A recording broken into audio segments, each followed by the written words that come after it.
a little bit from my background story of how I wouldn't be in this industry if it wasn't for the fact that before I graduated, I did go out and network with as many ADs as possible. So my biggest piece of advice would be reach out to people that are in a position that you would want one day and ask them to just connect with them via this Zoom, or a phone call, or if it's within a driving distance, go see them, go visit them, go put your face in front of their face and, really put yourself out there, because that'll pay dividends and they'll remember that. So I think the more people that you can reach out to in your industry that have a job that you want, that you can connect with, do it.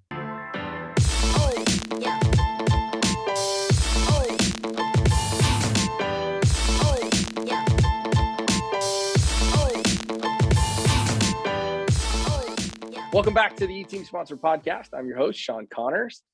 Pleasure to be joined today by one of the best in the business, man. Aaron Bessey. He is the Associate Athletic Director for Leadership Gifts at the University of North Carolina, Asheville. Aaron, thanks for coming on, buddy.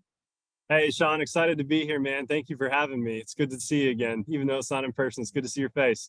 Yeah, good to see you too, man. Likewise. Yeah, these are always better when you get to do them in person. In fact, actually, recent podcast we had, both guests, they're actually just released a documentary film that was awesome. They were part of a leadership group that we brought in to help us hone our leadership skills at our annual kickoff meetings at the beginning of the year. And we got to interview them in person, which was awesome. But yes, I will gladly take 30 minutes out of my day to sit down with you, sir. So congrats, man, on the new gig. You're over at UNC Asheville now, previously in a similar role over at Lenoir-Rhyne University. How things going so far? Good, man. Just like you said, it's been a little over a month now since I left LR to come here to UNC Asheville. Loving it. The people are great. The community is awesome. Asheville is a fantastic place to be, a fantastic place to live, great place to visit. For if the next time we do this, you want to come here and have that podcast interview in person.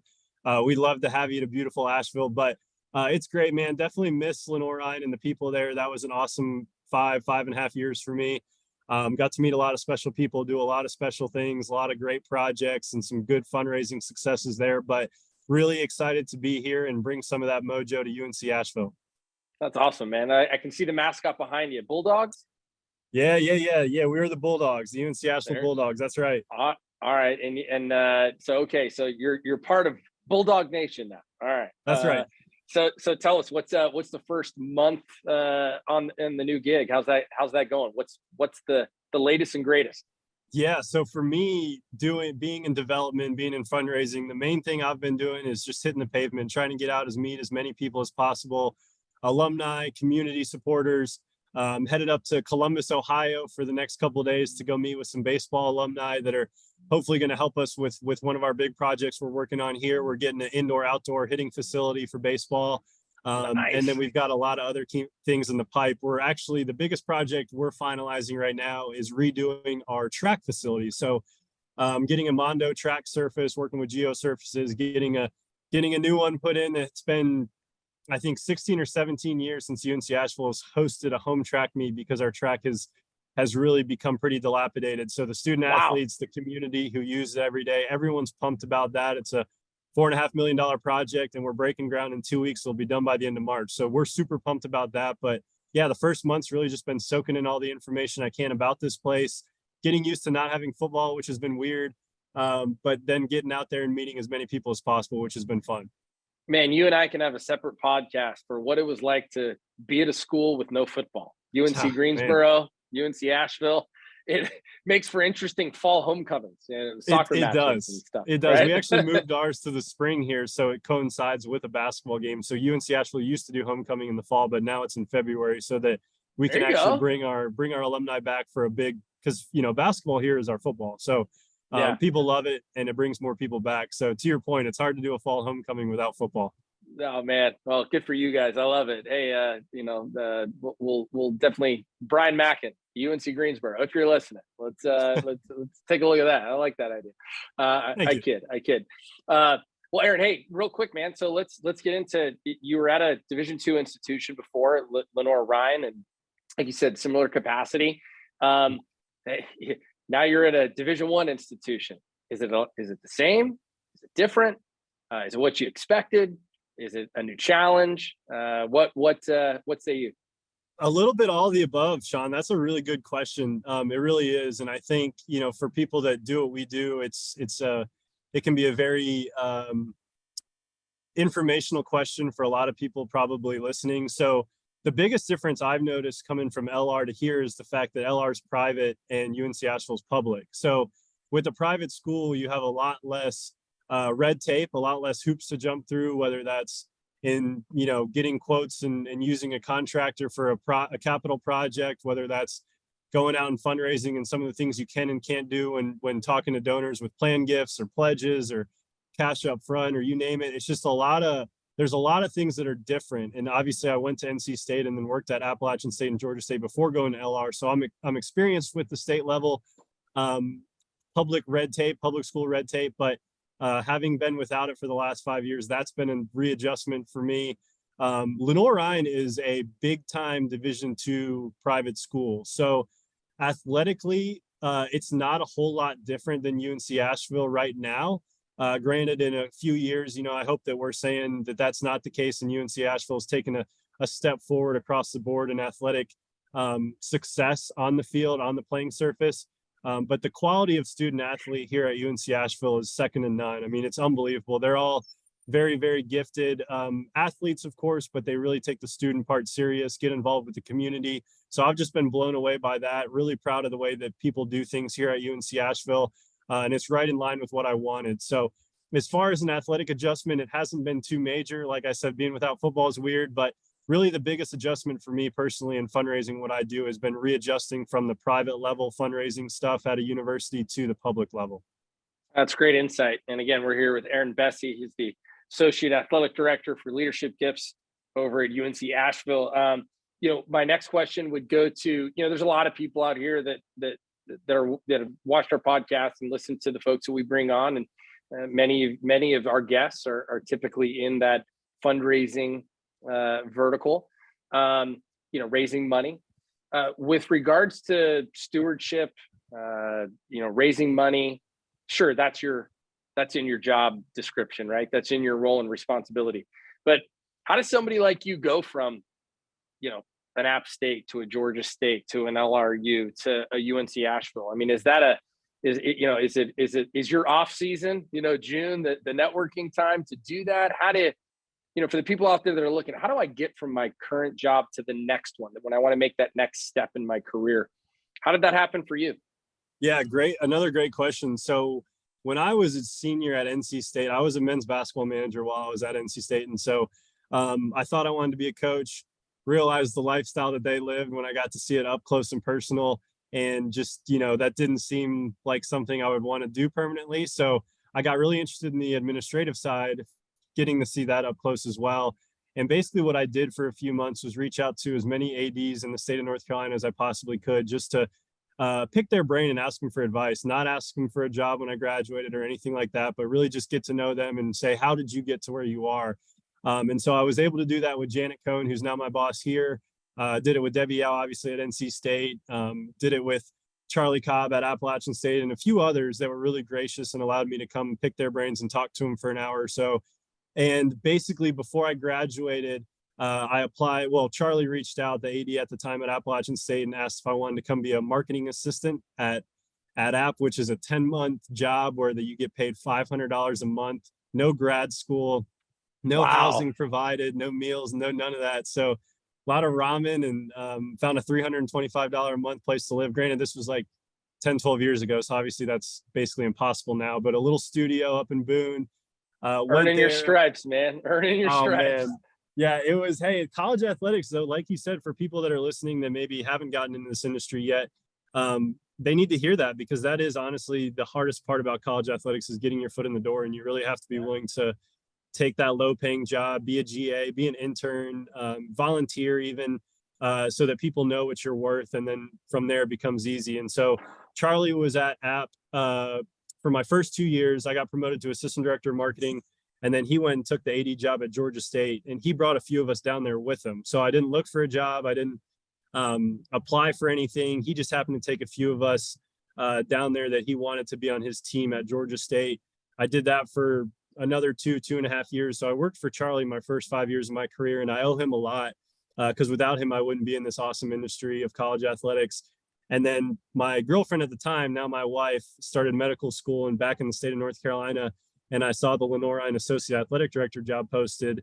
It was kind of marketing and then corporate sponsorship, fundraising driven position. And so I applied for it, connected with Kim Pate, who's currently still the athletic director at Lenoir-Rhyne, got the job, was there for the last 5+ years, like I said. So really, and Janet I've known since college. So really, I've only worked for 2 people other than now Janet, who was number 3 for the first, 9-10 years of my career. So Wow. I'm definitely big on loyalty. And I think that can't be said enough about our industry. I think people do jump around a little too much, if I'm being honest. And so yeah, for those that are listening, I think if I'm looking, as I'm going to hopefully be an AD one day, looking at resumes and stuff, I think there's a lot to be said about longevity at a certain place and working your way up at one place or working for the same person at multiple places, because that shows loyalty, commitment, and not just, hey, I'm going to jump here or there for an extra $5,000 or, a shiny new opportunity. So, just for whatever that's worth, I think that can't be said enough for is that loyalty and sticking around at the same place for multiple years can say a lot about someone in this industry. Yeah, for sure. I think I love the word loyalty, and it makes me think of, I heard Bob Stoops at a talk once that I was in attendance for. A young coach had asked him, "Hey, how do I'm coaching high school football right now. I want to coach in college one day. What do you recommend I do in order to get to college?" And he said, "Be the best in your current job, the best you can be. Make sure you pour everything you can into that role, because you know what, your next job is going to take care of itself if you do a great job in the role that you have." And it sounds like you definitely took those words and applied it as well. Three people to work for in almost 10 years. That's remarkable. Well, good for you. One of the things that I was going to ask you was going to be getting into professional development. Hey, you're young, you're an up and comer. You're well on your way to becoming an athletic director here. I can see that in my crystal ball for sure. But what recommendations would you give to maybe a younger generation of up and coming athletic directors, people that are looking to get into the athletic administration side of things?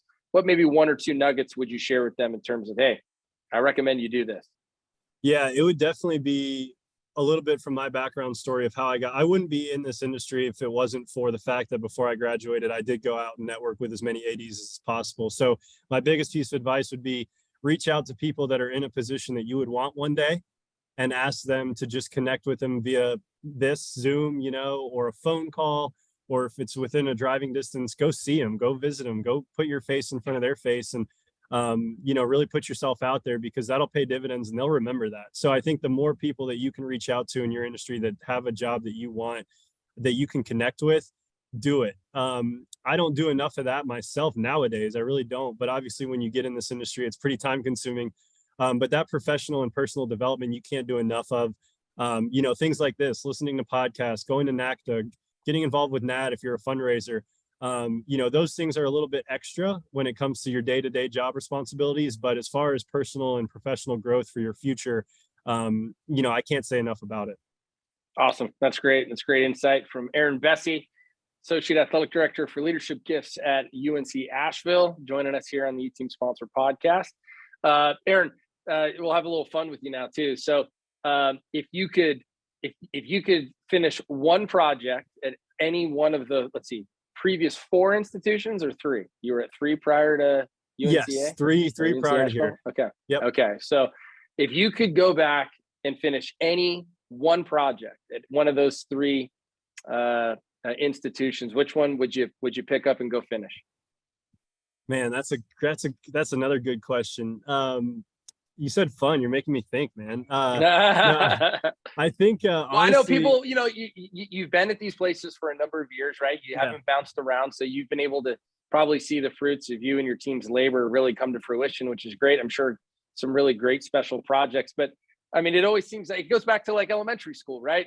You're at 6th grade, you're going to 7th grade to the new campus, and all of a sudden they build like a whole new multi-use room, right? That you didn't get. Oh man, I wish I was here to experience that. Yeah. Was there, maybe was there anything that you didn't get a chance to experience at one of those institutions? It's kind of funny. It's funny actually, to that second part, to the way you rephrased that question. So when I was at Georgia State, I was there to be a part of and help with the whole Turner Field renovation, turning that into Georgia State Stadium.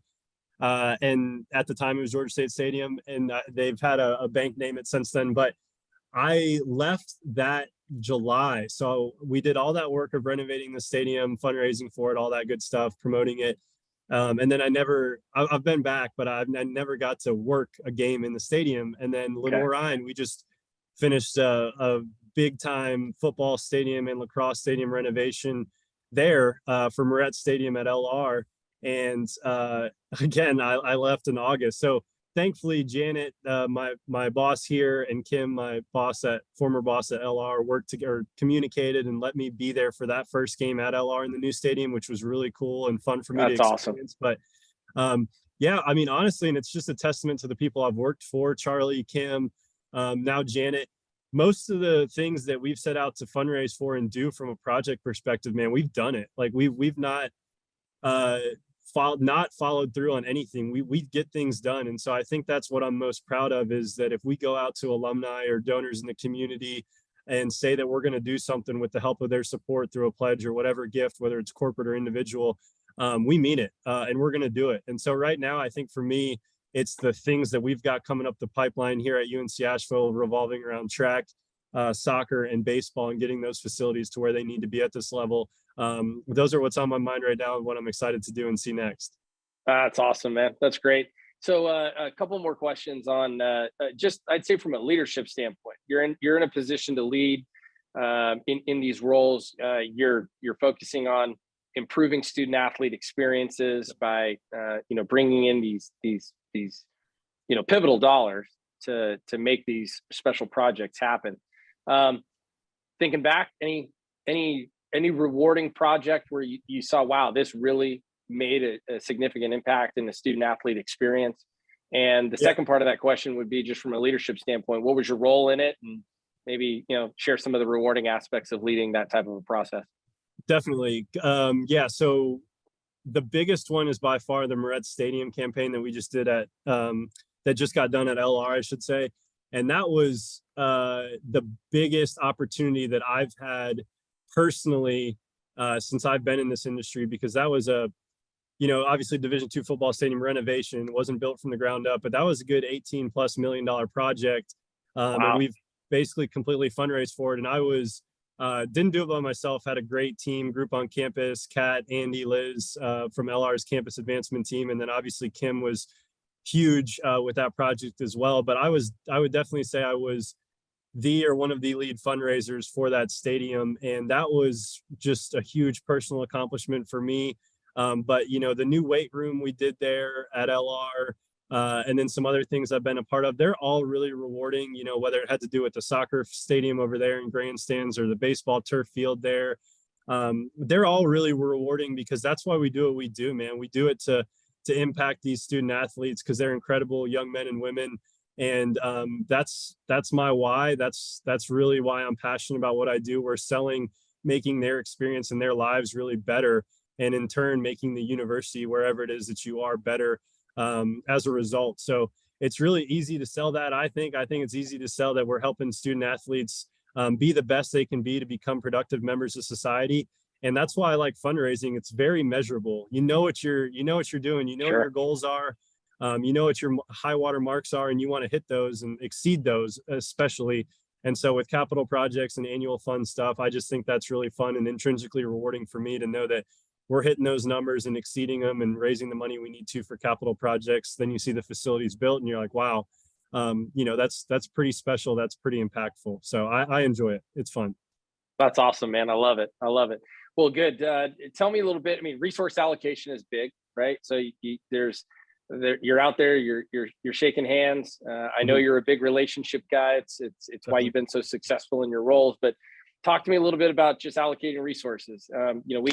We've had a relationship with you at LR with E-Team sponsor, but just talk to us maybe about some of the resource allocation with regards to, like for an example, our Fundraker product and what we're able to do for you guys there. Yeah, I can't endorse that enough. And everybody listening, Sean didn't tell me to say any of this. We didn't script this.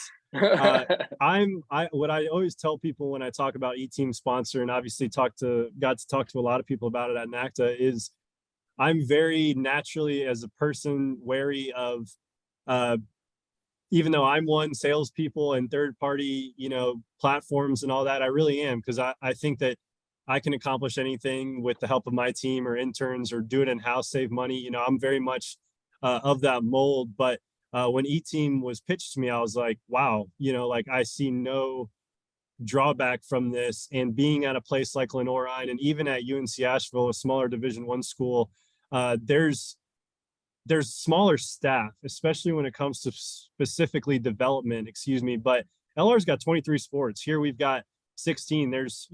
There's a lot of sports that need help with their annual operating budget, so that these student athletes, like we said earlier, get the best experience possible through proper nutrition, gear, just all the things that make their travel just a really high quality experience. And we don't want to skimp on any of that. So in order to be able to do those things, we need to fundraise for those extra dollars our coaches need. And E-team provides a really, really clean, easy way to do that for every sport and every coach, by just getting the student athletes involved through one meeting where they all bring their laptop and plug in a bunch of people's information with their cell phones and their emails. And then the platform takes care of it from there. And you guys have a great staff that dedicate to each sport to just walk them through the process. It's really turnkey, it's easy. And it's just, it's thousands and thousands and thousands of dollars that pour into these individual team accounts. Or you guys obviously have that great platform for an annual giving day as well, that I think a lot of people, especially smaller schools with limited staff, could benefit from, because we all need it. And it's just a great way to bring in money. Plus the way that you guys do your invoicing platform, where when you hit certain marks is when you guys charge people, is beautiful, because that's you guys standing behind your product saying, we know it works. When you guys hit these milestones, that's when we're going to charge you guys. I can't recommend it enough to any schools out there listening that maybe are limited with their staff at the Division II, Division III, NAIA, or even smaller Division I level. Awesome. Appreciate that, Aaron. And again, yeah, we aim to serve the underserved, and we certainly appreciate the kind words. That we know there's a lot of people out there that are understaffed, overworked, and if there's something that we can do, that's our why, right? We definitely want to help those folks, because we believe in making that student athlete experience the best it possibly can. Absolutely. Well, good, man. We'll have a little fun here towards the end. We'll have a little fun with what do we not know about Asheville, North Carolina? So we're going to test your knowledge here a little bit. But you were sharing something with me before we started recording. Most microbrews per capita. Yeah. What do we got going on there? Yeah, it's either first or second in microbreweries per capita. So like just within, man, I think it's something crazy. Within a 10-mile radius of Asheville, there's like 36, probably 37 as of this show now, because they build one every week, craft breweries within this area, which I'm a craft beer guy. I love a good craft beer. I've kind of graduated from the Bud Light, Miller Lite phase of my life. And so, yeah, it's a really cool kind of niche thing that Asheville's got, is those microbreweries. There's a lot of great food, great restaurants. Any type of food that you like, Asheville's probably got a spot that's really well known for it. Obviously everyone knows the mountains, the water. It's just a beautiful area. But that craft brewery stat is pretty fascinating when you think about the size of Asheville and how many breweries are located within like a 10-15 mile radius of here. Oh, that's awesome, man. That is great. It's I love fun. it. Well, I'm gonna have to put Asheville back on the vacation map for future. Come on, man. I got 2 extra bedrooms. Let's go. I'm coming out. We got plus I hear Sierra Nevada has their they've got a big brewery out there too. So right down the road. California guy and California brewery, then I'm all for it. Well, great, man. Well, a couple more for you. Have some fun. I know you're a part of the Wolf Pack. Is that who you guys? You guys are this? What's the? There it is, right there. Wolf Pack. NC State. Okay. Oh yeah. NC State. All right. So I know you're a NC State alum, but you've also worked at places like Appalachian State and Georgia State, who have had quite their run this year in the football, football Saturdays. So gotta ask you. I mean, you're an alum of NC State. They're 10th in the country right now, but App State, Georgia State. Who are you rooting for on the weekend? And you can't say all of Oh man. Oh gosh. Cause that was literally my next 3 words were going to be all of them. them. Yeah, no, definitely pulling for all of them, but NC State, man, I'm definitely super passionate about my alma mater. Really proud of the way that football program's taken shape there. It's been really exciting to watch, and having College Game Day going to Clemson this week for the NC State Clemson game. It's just really cool to see NC State be kind of on the forefront of college football and having the program get to that height where it's just a nationally televised game, primetime, ABC. It's just fun to see. I think Dave Doran's done a great job building a program there. We were there a couple weeks ago. My wife played volleyball at Appalachian State, so on the weekend she is definitely still pulling for App. We were watching the game last week and they're up 28-3, and so we went and met some friends for dinner, and then I checked my phone and I was like, they lost, and she was like, what? But they've had just one of the most exciting, plus, good and bad after last weekend, but one of the most exciting college football seasons I think I've ever seen in my entire life. I think Coach Clark's doing a great job there. I think the fan base loves him. He's an App guy. I know Doug Gillen, their AD, pretty well as well. He's doing a fantastic job. Their facilities are second to none. The crowds they're getting on the weekends are awesome. So I know Boone and Appalachian State have really benefited from their football program being as successful as it's been lately. It's remarkable. And again, I've got ties to the state, having gone to UNC Greensboro as well, but it's just amazing to see how well the higher education, the 4-year schools in the state of North Carolina, and even, LR and the others as well. It's just fantastic to see those schools thriving right now. And I think the one thing that probably stands out to me the most is just to see the facility upgrades across the board at these institutions. Obviously, you've had your hand in a couple of those being very meaningful. I mean, it's really remarkable. I mean, you don't see this everywhere in the country. No. And public school, private schools, different, levels of, where they compete athletically. I don't know. Yeah, just last handful of years, been pretty amazing.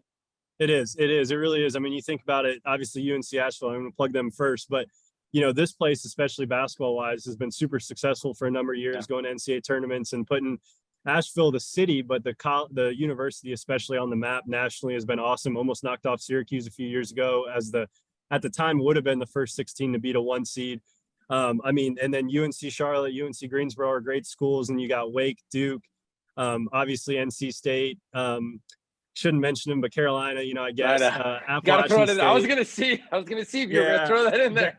That hurt. Always like seeing what happened to them on Saturday happen. But Appalachian State, LR, you mentioned it. Wingett's another good private. Catawba, Mars Hill right up the road. There's just you don't find as densely populated of a high quality of academic 4-year schools as you do in North Carolina. And I'm glad you brought it up, because I don't think the amount of people that should recognize the strength of the school system here in North Carolina, both public and private. Yep, it's one of the main reasons why I went. It was, I think, one of the, and still to this day, I say it was one of the best decisions I've ever made personally. And I'm a really proud alum of that education system. I think they've done a fantastic job. So, well, good, man. Well, Aaron, we really appreciate you coming on, man. It's been fun to reconnect. Aaron and I have been, I think, we were laughing quite a bit prior to recording today, because we definitely had some fun at the professional development meetings at NACDA in Vegas this past year. Plus, we hadn't had them for like 2 years because of all the world shutting down. So I think everyone was really rip-roaring, ready to go. And it was good to be back. It was good to be back in person. So yes, it was. Well, we will definitely put you on the agenda for a future podcast in person, NACDA, or even on site. Maybe we'll get out we'll do it at your favorite craft brewery there in Asheville. Let's go. We'll host a whole event around you guys coming out here. If you and David and the whole crew can get out here, would be. We'll bring them all. We'll bring Cadillac. We'll maybe we'll have a craft beer challenge. I don't know. We can have all sorts of fun. So that'd be fun, man. I can't thank you guys enough for all you've done to help make LR successful when I was there, and we'll get something going here at UNC Asheville to help these programs. But really appreciate what you guys do for schools of our size, man. It's really awesome. So appreciate y'all for that. Want to make sure I get that plug in. Yeah, you got it, Aaron. Hey, man, that's, like I said, man, 13 years. We're up over $140 million raised for schools, like you mentioned. And we're going to keep doing, man. Can't stop, won't stop. So Keep up the good work. brother. Thanks, dude. Aaron Bessey, the Associate Athletic Director for Leadership Gifts at UNC Asheville. Really appreciate you coming on, dude. And we will catch up with you down the road. Hey, anytime, man. Again, appreciate you guys, and take it easy. We'll talk soon. All right, man. Go Sounds good. Bulldogs.